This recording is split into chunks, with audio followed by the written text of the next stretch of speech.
RBT.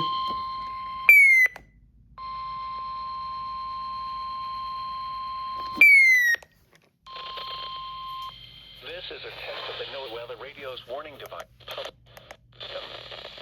During potentially dangerous.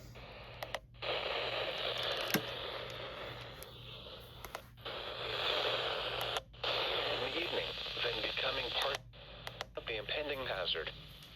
Test of the signal and receiver's performance are normally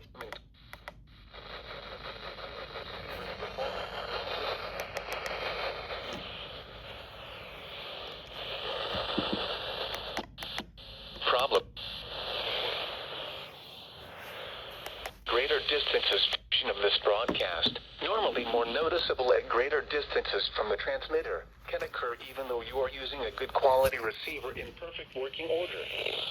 To provide the most consistent and dependable warning service possible, the warning alarm will be activated for hazardous watches and warnings for the following counties: Brazoria, Montgomery, and Waller.